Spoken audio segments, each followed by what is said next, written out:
نہیں تھی وہ یہ ہے، زندگی جب اتنی شارٹ ہے اور آزمائش کے لیے تمہیں یہاں بھیجا گیا ہے تو مجھے ان نوجوانوں کو دیکھ کر کے کبھی درد ہوتا ہے جو رات بھر نکڑ پر بیٹھ کر کے اپنے وقت کو ضائع کر رہے ہوتے ہیں، جن کی زندگیاں انہوں نے اپنی جوانیاں اپنے ہاتھوں سے برباد کر رکھی ہیں۔ تمہیں پتہ ہے ایک رات جو ہماری زندگی میں آئی، آج کا دن تم کروڑوں دولتیں لگا دو، یہ دن دوبارہ کبھی نہیں آئے گا۔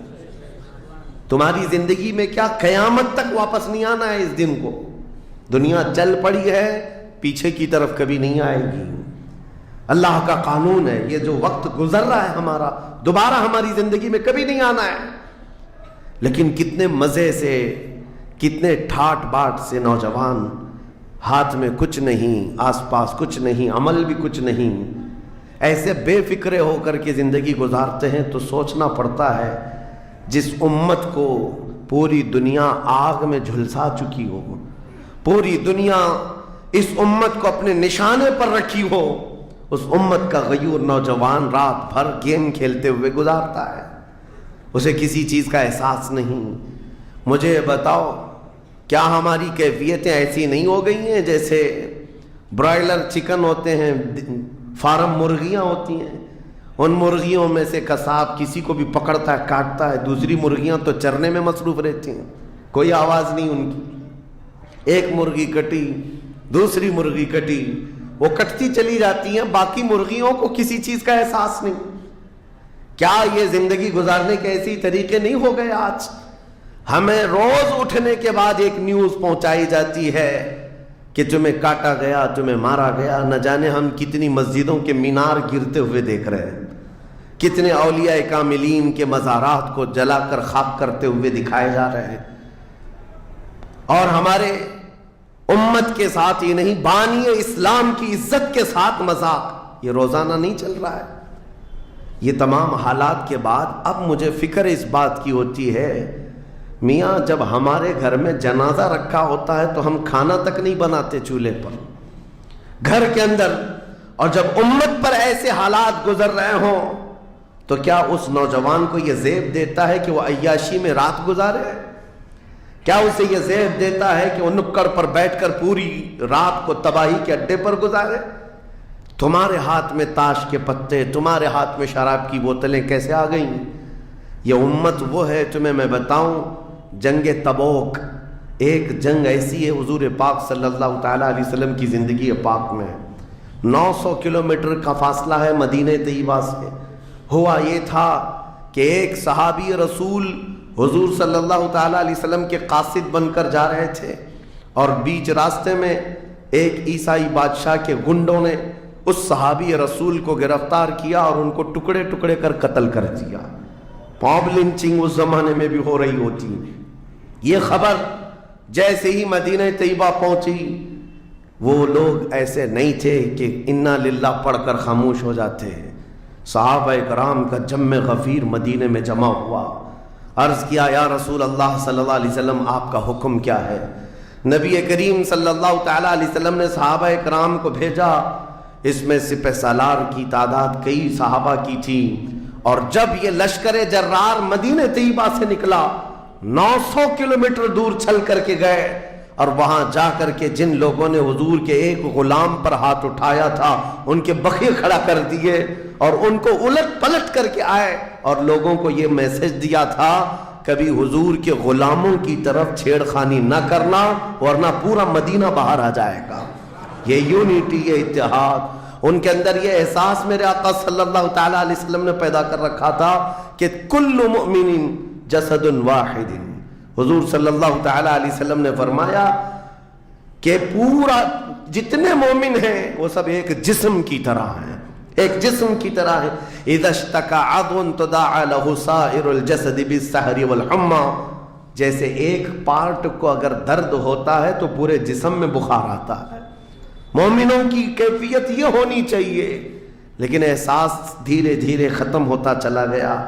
آج ہماری پستی کا ایک سبب یہ بھی بتایا جاتا ہے، جس کو شاعر نے کہا تھا قوت فکر و عمل پہلے فنا ہوتی ہے جب کسی قوم کی شوکت پہ زوال آتا ہے۔ سوچنے سمجھنے کی صلاحیت پہلے ختم ہو جاتی ہے۔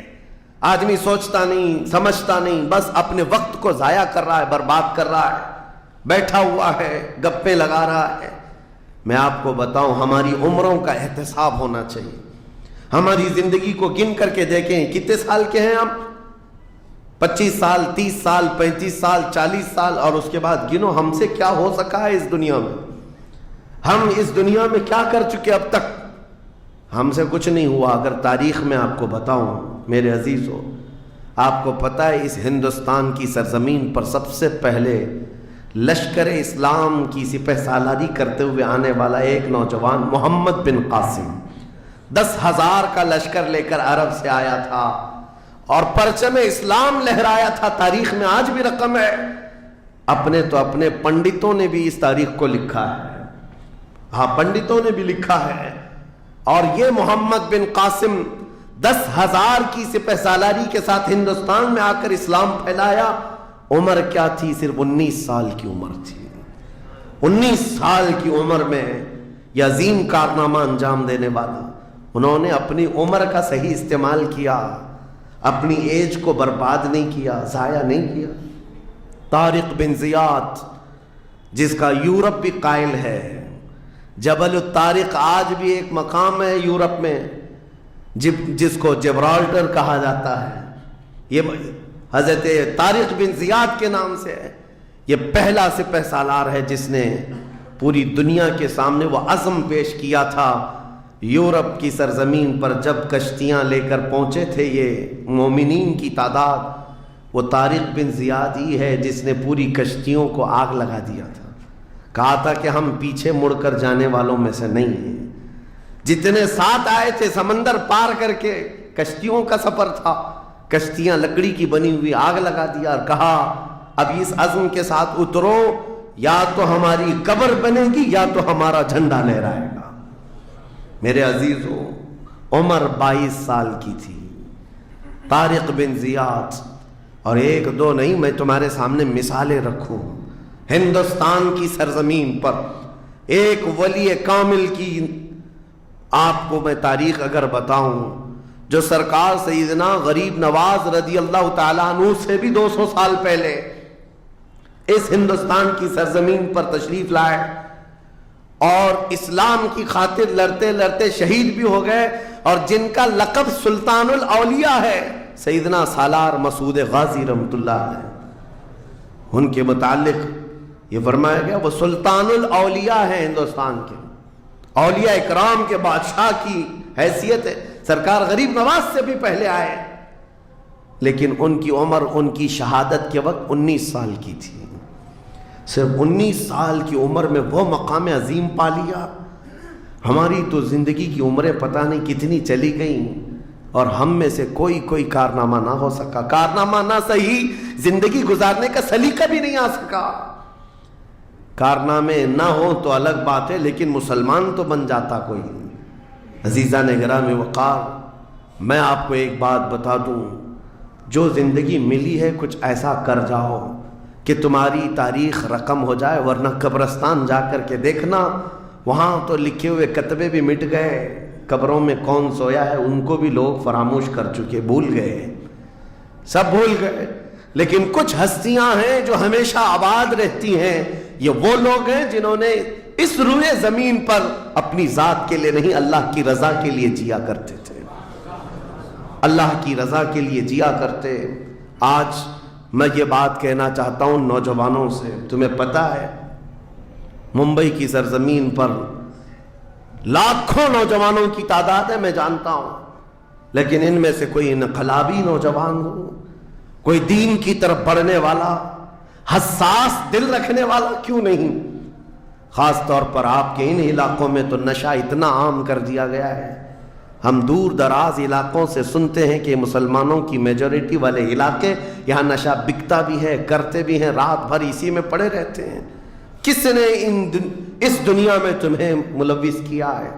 یہ وہ قوم ہے جو قیصر و کسریٰ کو گھٹنے پر لے آئی تھی، یہ وہ قوم ہے جس نے دریائے دجلہ میں گھوڑے دوڑا دیے تھے، یہ وہ قوم ہے جس نے افریقہ کی جنگلوں میں بھی اذانیں دی تھی، یہ وہ قوم ہے جس نے یورپ کے کلیساؤں میں کلمہ توحید کو بلند کیا تھا، لیکن آج اسی قوم کی حال یہ ہے کہ دنیا ہر گھڑی ہمارے اعمال کو نشانہ بنا کر کے ہمیں ڈیگریڈ کرتی جا رہی ہے۔ سمجھ جاؤ میرے عزیزو، کب تک اس زندگی کا اس طرح سے چلے گا؟ کیونکہ میرے آقا صلی اللہ تعالیٰ علیہ وسلم کو آج آپ کے سامنے میں یہ بات رکھتا ہوں، حضور اکرم صلی اللہ تعالیٰ علیہ وسلم کو آپ کیا سمجھتے ہیں؟ اپنی قبر انور میں وہ زندہ ہیں؟ ہم تو سنی ہیں۔ حضور اکرم صلی اللہ تعالیٰ علیہ وسلم اپنی قبر پاک میں زندہ ہیں، لیکن یہ بات بھی سمجھ کے چلو، حضور نے فرمایا ہر جمعرات کو میری پوری امت کے اعمال میرے پاس پیش کیے جاتے ہیں۔ تم میں سے، ہم میں سے، سب کے اعمال ہر جمعرات کو حضور کے پاس فرشتے سناتے ہیں، فلاں بن فلاں نے ہفتہ بھر یہ کام کیا ہے۔ حضور فرماتے ہیں اگر برے اعمال پیش ہوتے ہیں تو مجھے غم ہوتا ہے، میں استغفار کرتا ہوں اللہ کی بارگاہ میں، اور اچھے اعمال آتے ہیں تو شکر بجا لاتا ہوں، اس کے لیے دعا کرتا ہوں۔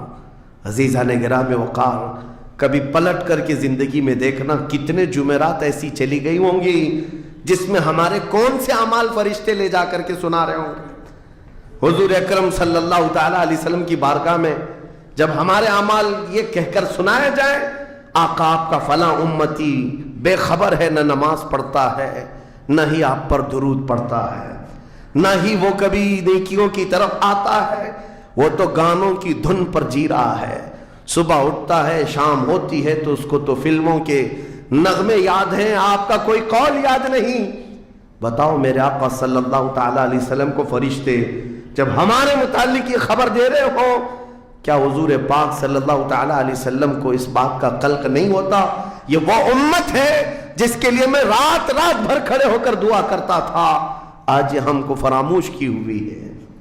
زندگی گزارنے کا مقصد سمجھ جاؤ میرے عزیزوں، اسی لیے میں آپ کو کہتا ہوں کہ زندگی یہ نہیں ہے، حضور تاج الشریعہ رحمۃ اللہ علیہ نے فرمایا زندگی یہ نہیں ہے کسی کی کسی کے لیے، زندگی ہے نبی کی نبی کے لیے، نہ سمجھ مرتے ہیں زندگی کے لیے، جینا مرنا ہے سب کچھ نبی کے لیے۔ جو لوگ یہ سمجھ جائیں اس نقطے کو، انہوں نے زندگی کی مرادوں کو پا لیا ہے، وہ حصولیاب ہو چکے ہیں۔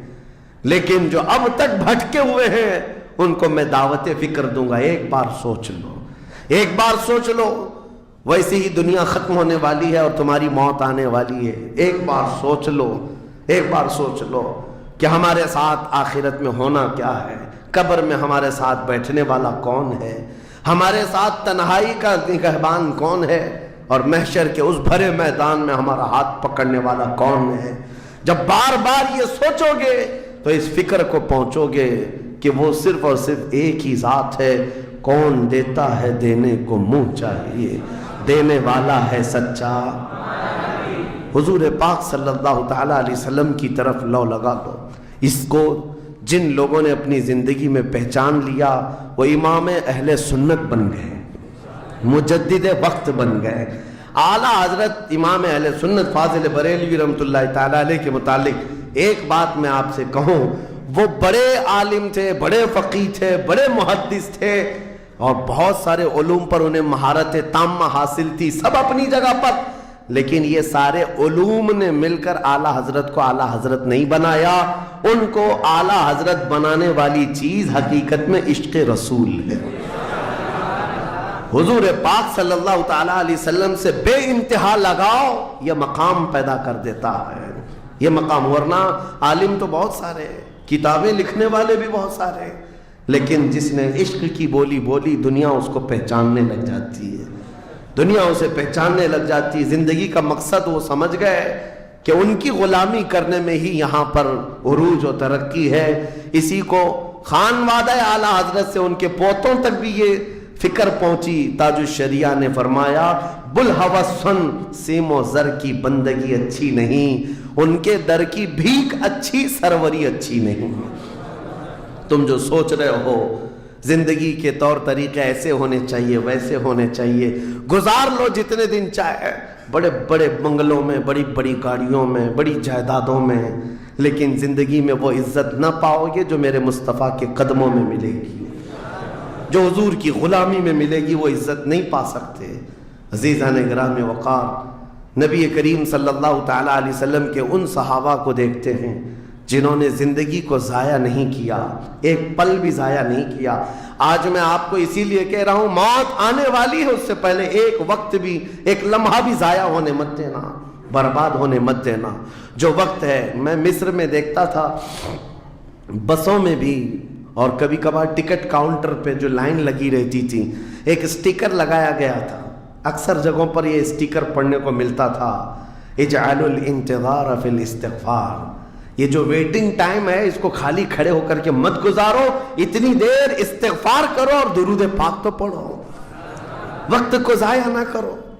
تمہارے پاس اللہ نے وقت دیا، بیٹھے ہو تو پڑھو، کھڑے ہو تو پڑھو، کیونکہ یہ وقت تمہارا بربادی میں نہیں لکھا جائے گا، تمہارا یہ وقت ضائع کرنے والوں میں نہیں لکھا جائے گا۔ عزیزان گرامی وقار، آپ کو میں ایک بات بتا دوں، جن لوگوں نے اپنی زندگیوں میں بڑے بڑے محلات بنائے، آج ان کے لیے بھی تاریخ ہے، مگر کس انداز سے، کس انداز سے۔ آج دنیا نے آپ کو ایسے ڈائیورٹ کر رکھا ہے، جو کام ہونے کے تھے وہ نہیں کرنا ہے آپ کو، لا یعنی کاموں میں مصروف ہو گئے، جو چیز تمہارے حصے کی تھی نہیں اس پر انرجی خرچہ کرتے رہ گئے، اور جو چیز تمہارے کام کی تھی اس کو تو بھول ہی گئے۔ آپ کو میں ایک بات بتا دوں، ہو سکتا ہے شاہ جہاں نے تاج محل بنایا، اور پھر بادشاہ قطب الدین کے زمانے کے نشانیاں موجود ہیں، لال قلعے بن گئے، قطب مینار بن گیا، بڑی بڑی عمارتیں ہیں، لوگ اوپر سے نیچے دیکھنے کے لیے آتے ہیں، لیکن میں یہ کہتا ہوں یہ کوئی کمال کی چیزیں تھی نہیں، کمال کی چیزیں تھی نہیں۔ لاکھوں لوگوں کی محنتیں بھی لگی، پیسہ بھی لگا، اور بڑی عمارتیں کھڑی کر کے چلے گئے۔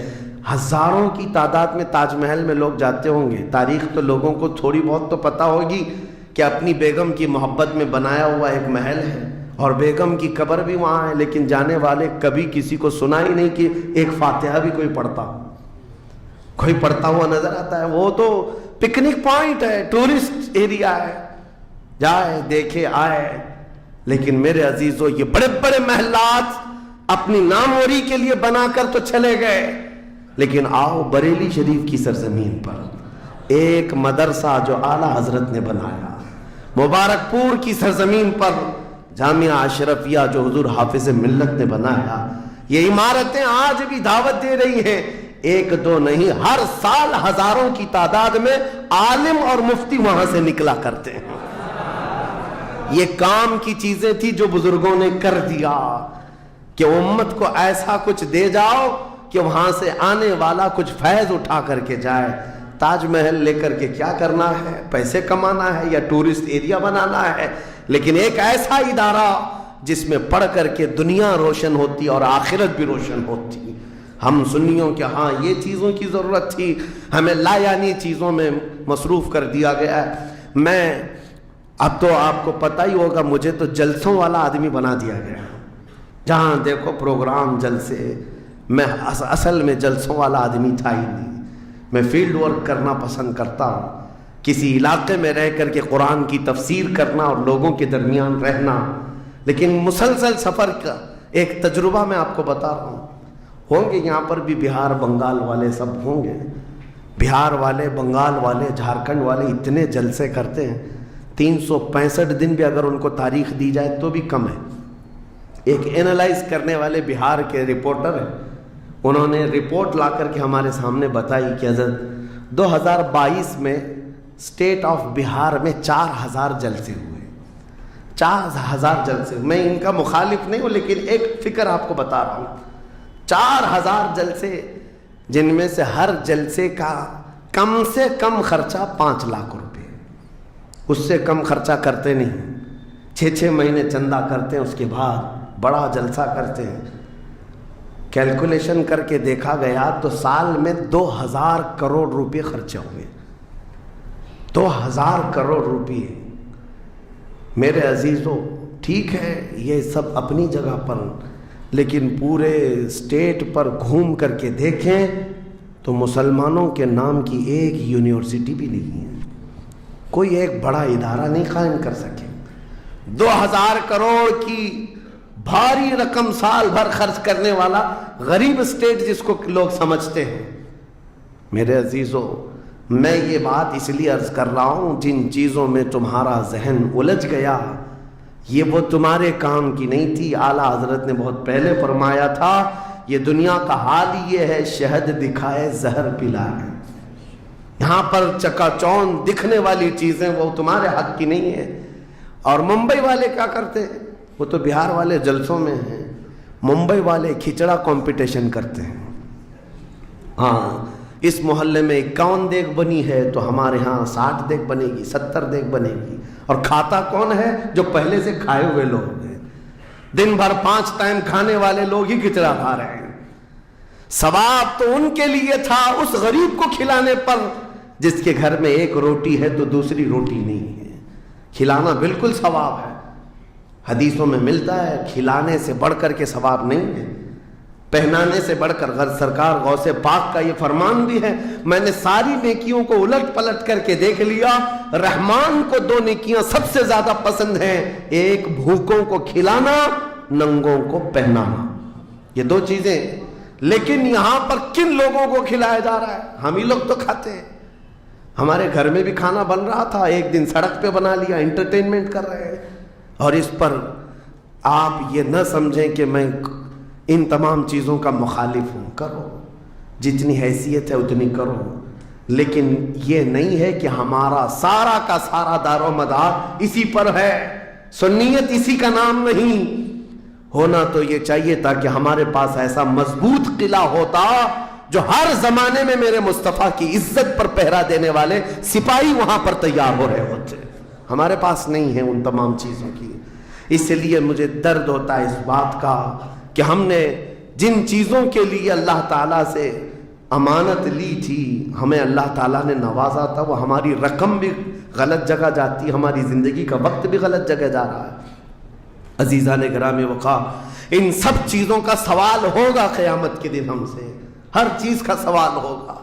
اگر ہم نے وقت کو ضائع کیا ہے اور اپنا مال بھی غلط جگہ استعمال کیا ہے، ہر جگہ ہماری پکڑ ہوگی، ہماری پکڑ ہوگی۔ ایک ہفتہ قبل میں نے سنا، ہمارے چاہنے والے ہیں عزیز، انہوں نے کہا ایک درگاہ پہ گئے تھے، سنا ہے ایک بہت بڑے سیٹ ہیں، وہ 2.25 کروڑ کا صرف دروازہ بنا رہے ہیں اللہ کے ولیوں کے آستانوں پر۔ میرے عزیزو، یہ اللہ کے وہ ولی ہیں، نہ تمہارے دروازے کے محتاج ہیں، نہ تمہاری چادر کے محتاج۔ ان کے انتقال کے بعد جو ان کو اللہ نے مقامات دیے وہ تم نہیں پہنچا سکتے، وہ تو اللہ تعالیٰ کے رحمت میں ہے، جنہیں اللہ تعالیٰ جنت کے جوڑے پہنا چکا ہو، جن کے لیے جنت کی ہوائیں چل رہی ہوں۔ ان اولیاء کے مشن کو زندہ کرنا حقیقت میں ایصال ثواب، ان کے لیے سب سے بڑی نظر و نیاز یہی ہے۔ ماررہ مطہرہ میں حاضر تھا، بڑی خوشی ہوئی، صاحب سجادہ نے بڑھ کر کے یہ اعلان کیا تھا، آنے والے زائرین جتنے سنی آتے ہیں، ہم ان سب سے کہتے ہیں کہ ہمارے اولیاء جتنے یہاں آرام کر رہے ہیں، ان اولیاء کو جو چادریں ڈالنی تھی وہ ہم ڈال چکے، تمہاری طرف سے اب کسی چادر کے لانے کی ضرورت نہیں، اور اگر لانا ہی چاہتے ہو ایک دوپٹہ لے جاؤ اور غریب بہن کے سر پر اوڑا دو۔ یہ پیغامات تھے خانقاہوں کے، حقیقت میں یہی امت کا کام ہے۔ عزیزان گرامی وقار، لا یعنی کاموں میں پڑھ کر کے ہمارا وقت جو برباد ہوا اس کی تلافی مشکل ہے، بہت مشکل ہے۔ اس لیے میں صرف یہ میسج دینا چاہوں گا کہ زندگی کے اس پوائنٹ پر آج ہم آ چکے ہیں جہاں آندھیاں، طوفان، ہر طرح سے ایک بہت بڑی آزمائش میں ہم گرفتار ہیں۔ کن کن چیزوں کا علاج کیا جائے سمجھ میں نہیں آتا۔ کبھی کبھار میں بیٹھ کر سوچتا ہوں، گھر میں اگر گیس کا پائپ بھی لیک ہو گیا، آگ بھی لگی ہے، پانی کا پورا فوارہ بھی آ رہا ہو، کچرا بھی گرا ہو، تو آدمی سوچنے لگ جاتا ہے کس چیز کو روکوں، پانی کو روکوں، گیس کو روکوں، آگ کو روکوں، کچرا اٹھاؤں، کیا کروں سمجھ میں نہیں آتا۔ یہ حالات آج ہمارے ساتھ ایسی ہو گئے، ہم کن کن چیزوں کا مقابلہ کریں سمجھ میں نہیں آتا، اور پھر اس پر مزید جب ہم اپنی قوم کی طرف دیکھتے ہیں، یہ تو گیم چلاتے ہوئے مزے سے بیٹھے ہوئے ہیں، ایسا لگتا ہے انہیں کسی چیز کی فکر ہی نہیں۔ شاعر نے کہا تھا جگہ جگہ کے تھک چکے ہیں تمہیں یہ ہنگامے، نشاط لذت خواب گراں بدل ڈالو، اٹھو وہ گرنا حشر نہ ہوگا پھر کبھی، دوڑو کہ زمانہ چال اپنی چل گیا۔ میرے عزیزو، بس وقت کا احساس تمہارے اندر آ جائے، ضائع نہ کرو۔ میرے آقا صلی اللہ تعالیٰ علیہ وسلم کی ایک بات میں تمہیں بتا دیتا ہوں۔ آپ یہ سوچتے ہیں بہت سارے نوجوان خالی فالتو اسی لیے بیٹھے ہوئے، میرے سٹیٹس کے مطابق کام نہیں ملتا، میرے سٹینڈرڈ کے مطابق مجھے کام نہیں ملتا، برباد کیے جا رہے ہیں اپنی زندگی اور لوگوں پر بوجھ بنے ہوئے ہیں۔ میں ان کے بارے میں بتاتا ہوں۔ سید الانبیاء رسول مختار صلی اللہ تعالیٰ علیہ وسلم، اگر وہ چاہیں تو روزانہ ان کے گھر جنت کا دسترخوان اترے، اگر وہ چاہیں تو سونے اور چاندی کے محلات میں زندگی گزاریں، لیکن جانتے ہو نبی کریم صلی اللہ علیہ وسلم ایک دن سیدہ فاطمہ الزہرا کے گھر آئے، دیکھا حسنین کریمین تاک میں دب کے ہوئے بیٹھے، پیٹ پیٹ سے لگا ہوا ہے، آنکھیں اندر ہے، حضرت فاطمہ بھی بیٹھی ہوئی، آواز کسی کی نہیں۔ حضور رحمت عالم صلی اللہ علیہ وسلم نے پوچھا فاطمہ کیا حال ہے، گھر میں خاموشی کیوں ہے؟ سیدہ کائنات نے کہا ابا جان پچھلے 4 دن سے ہمارے گھر میں کوئی کھانا نہیں۔ حضور پاک صلی اللہ تعالیٰ علیہ وسلم نے یہ نہیں فرمایا کہ ابھی بلاتا ہوں جبرائیل کو، ابھی دسترخوان لاؤ، ابھی میرے گھر کے کھانے کے انتظامات کرو۔ چاہتے تو حضور آرڈر دے دیتے، ساری نعمتیں آ جاتی، لیکن حضور نے کیا فرمایا سنو۔ فاطمہ الزہرا سلام اللہ علیہا سے کہتے فاطمہ انتظار کرو، تمہارا بابا جائے گا، یعنی خود اپنے بارے میں کہتے میں جاتا ہوں، دیکھتا ہوں کوئی مزدوری مل جائے، میں کام کر کے اپنے بچوں کو کھانا لے کر کے آؤں گا، کام کر کے کھانا لاؤں گا، مانگ کر کے نہیں۔ حضور رحمت عالم صلی اللہ تعالیٰ علیہ وسلم جو سید الانبیاء ہیں، جن کے قدموں کا بوسہ جبرائیل امین لیتے ہوں، وہ چل کر کے مدینے کے باہر آئے، گرمی کی تپش الگ ہے، دھوپ ہے، باہر آئے، ایک باغیچہ تھا جس میں مالی کام کر رہا تھا، باغبان۔ حضور رحمت عالم صلی اللہ علیہ وسلم اس کے پاس جا کر پوچھتے ہیں تیرے باغیچے میں کوئی کام کرنے کے لیے ہے، کام مل سکتا ہے؟ اس نے کہا ہاں کام مل سکتا ہے، آؤ میرے باغیچے میں کنواں ہے، ڈول ڈالو، پانی اٹھاؤ، ایک درخت کو پانی ڈال دینا، بدلے میں 2 کھجوریں دوں گا، اجرت صرف 2 کھجوریں۔ رسول رحمت صلی اللہ تعالیٰ علیہ وسلم فرماتے مجھے منظور ہے۔ گئے اور جا کر اپنے ہاتھ سے رسی لے کر ڈول کنویں میں ڈالا، پانی کھینچتے تھے، جب ڈول بھر کر آتا اپنے کندھے پر اٹھاتے اور درخت پر لے جا کر پانی ڈال کر آتے، ایک درخت پر ایک مٹکا، ایک ڈول پانی ڈالا تو مالک نے 2 کھجوریں دی، باغیچے کے مالی نے 2 کھجوریں دیں، دوسرا ڈول اٹھایا پھر کھجوریں ملی، تیسرا ڈول اٹھایا 6 کھجوریں لی، چوتھا ڈول حضور نے ڈالا تھا کہ رسی ٹوٹ گئی، ڈول کنویں میں گر گیا۔ باغیچے کا مالک یہ دیکھتا ہے، وہ پہچانتا نہیں تھا، غصے میں آتے ہی سیدھے حضور پر ہاتھ اٹھا دیا، کہا کہ تمہیں کام نہیں آتا، میری رسی توڑ دیا۔ رسول کریم صلی اللہ تعالیٰ علیہ وسلم نے پلٹ کر کچھ نہیں کہا، وہ رحمت عالم صلی اللہ تعالیٰ علیہ وسلم تھے، وہ 6 کھجوریں لے کر کے واپس مدینے آئے، کہا فاطمہ کہاں ہیں بچے، کہاں ہیں؟ یہی 6 کھجوریں حضور نے لا کر اپنے منہ سے چبا کر ان بچوں کے منہ میں ڈالا اور کہا آج تک روئے زمین پر کوئی نبی ایسا نہیں آیا، 1,24,000 کم و بیش نبیوں میں ہر نبی نے اپنے ہاتھوں کی کمائی کھائی ہے، اپنے عمل کی کمائی کھائی ہے۔ رحمت عالم صلی اللہ تعالیٰ علیہ وسلم نے جب وہ مالک کل ہے، بلکہ جنت کی چابیوں کے مالک، ساری زمینوں کے خزانوں کے مالک، کل جہاں ملک اور جو کی روٹی غذا، اس شکم کی قناعت پہ لاکھوں سلام، وہ لمبے لمبے ہاتھوں سے بھیک دینے والے آقا، سب کچھ ہونے کے باوجود اگر کسی ایک باغیچے میں ڈول اٹھا کر پانی بھرتے ہوں تو اسی لیے نہیں کہ ان کے ہاں کوئی مجبوری تھی، بلکہ امت کو یہ درس دینا تھا، اے امت کے غیور نوجوانوں، تم کبھی خالی نہ بیٹھنا، مجھے دیکھنا اور عمل کرتے رہنا، اور اللہ تعالیٰ تمہیں دروازے رزق کے ضرور کھولے۔ خالی بیٹھے ہوئے وقت برباد کرنے والے لوگوں کو میں اکثر یہ بات سناتا ہوں، اے میرے عزیزوں، مسلمان محلوں میں جہاں سے بھی گزرو حال یہی ہے، رات کو 4 بجے تک ان کے ہاں روشنیاں، کس بات کے لیے؟ میاں کیا فکر ہو رہی ہے؟ کس بات کی یہاں میٹنگ چل رہی ہے؟ چرچے کس بات کے؟ امت کی تباہی کے چرچے کس بات کے؟ گپیں لگ رہی ہوتی ہیں، کچھ نہیں۔